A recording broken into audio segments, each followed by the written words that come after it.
Soalan, apa itu tasawuf?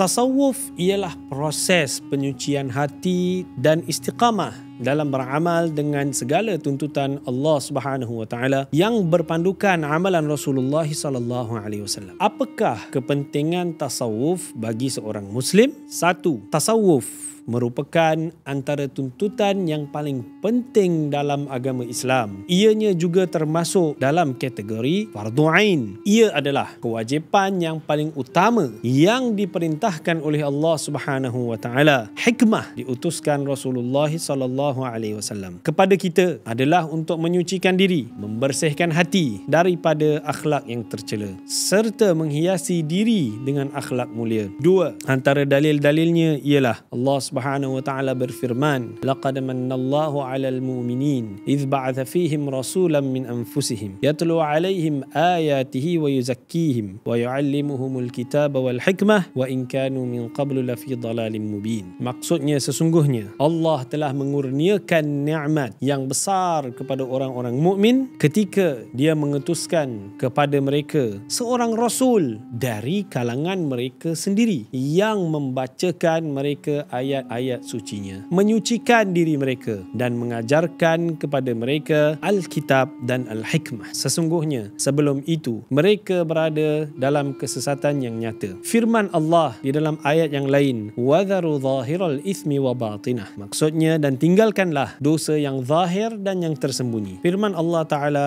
يَوْمَ لَا يَنْفَعُ مَالٌ وَلَا بَنُونَ إِلَّا مَنْ أَتَى اللَّهَ بِقَلْبٍ سَلِيمٍ. Maksudnya, iaitu pada hari yang tidak berguna harta benda dan anak-anak, melainkan orang yang datang kepada Allah dengan hati